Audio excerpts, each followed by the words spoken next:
Баршаңызға сәлем, менің каналыма қош келдіңіздер.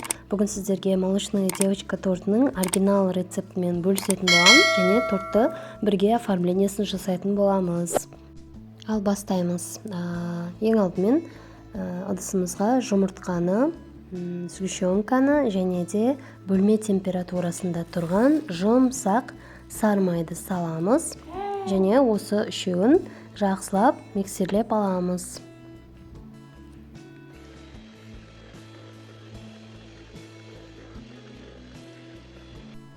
Содан соң массамызға разрыхлительді қосамыз. Одан кейін ұнымызды електен өткізіп саламыз. Міндетті түрде електен өткізіп салыңыздар. Және де оны да жақсылап бір келкі масса болғанша миксерлеп аламыз. Осымен біздің қамырымыз дайын. Енді оны пергамент қағазына осылай 2-2,5 қасықтан салып шығамыз. Мен пергаментке пищевой фломастермен сызып аламын диаметрді. Менде 20 диаметр қазір. Осылай әдемілеп бір келкі етіп жағып шығамыз. Және 180 градуста беті осындай қызарғанша пісіріп аламыз. Мен осылай кольцомен кесіп шығамын. Тортым түп-түзу болып жиналу үшін. Пергаменттен шешкенде осылай оп-оңай алынады. Осындай әп-әдемі болып шығады кождарымыз. Барлық кожды пісіріп аламыз.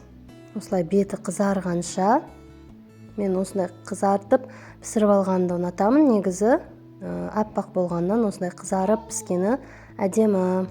Енді кремін дайындаймыз. Ол үшін бірінші творожный сырға шекерді қосып, екеуін жақсылап миксерлеп аламыз. Мен дәл осылай жасаймын. Бірінші творожный сырмен шекерді миксерлеп алам. Сол кезде кремде ешқандай комок болмайды. Кремге қосатын творожный сыр, сливки міндетті түрде салқын болу қажет. Одан кейін ең соңынан сливкиді қосып, тағы да жақсылап миксерлеп аламыз. Крем қоюланғанша. Мына жерде қарап отырсаңыздар, қазір өзі жаймен қоюлана бастайды. Міне осылай узорлар шығып бастайды кремде. Және уже қолға да білінеді қоюланып жатқаны. Міне біздің креміміз дайын. Осылай ыдысты төңкерген кезде түспейтіндей болу қажет. Міне енді тортымызды жинаймыз. Астына кішкене крем жағамыз. Және пропитка жасаймыз. Мен именно осы молочная девочка тортын пропиткамен жасаймын. Сол кезде тортымыз влажный, әдемі болып, ауызда еритін болып шығады. Пропитканы мен сүтпен немесе сгущенкаға кішкене қайнаған су қосып, солай жасаймын. Осылай кремін жағамыз, бетінен қайтадан корж, оның үстінен пропитка.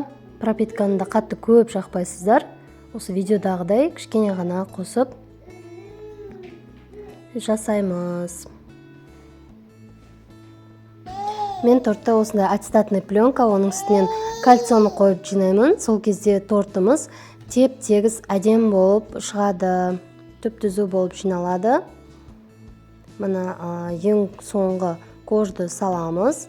Және оның бетіне кішкене пропитканы саламыз. Және азғантай ғана крем жағып шығамыз.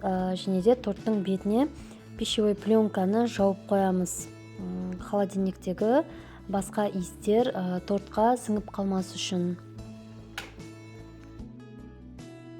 Енді тортымызды кемінде 7-8 сағатқа холодильникке қойып қоямыз. Менің тортым холодильникте тұрды. Енді оны сыртқы кремін жағып, оформлениесін жасайтын боламын. Кремді осындай кондитерлік қапшыққа салып аламын. Менде бұл заказ торт, клиенттің қалауымен оформлениесін жасайтын боламын. Осылай кремін жағып шығамын, сыртқы кремін. Және осылай спатуламен тегістеп аламын. Енді шетін шпательмен тегістеп шығам. Жетпей қалған жерлеріне кремін жағып, тағы да жақсылап тегістеп аламын. Енді оформлениесін жасаймын. Менде бұл анаға арналған торт. Осындай сүйікті анама деген акриловый топпер қойдым. Сосын шоколадпен, натуральный ақ шоколадты ертіп алдым да, осы шоколадпен туған күніңізбен деген жазуды жазып қойдым.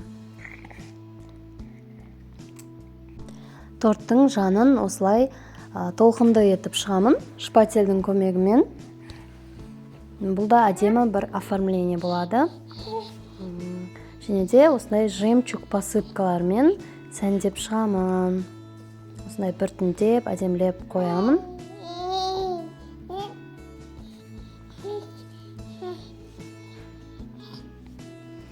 Енді апельсиндерді осылай бөліп қойып шығамын әдемілеп.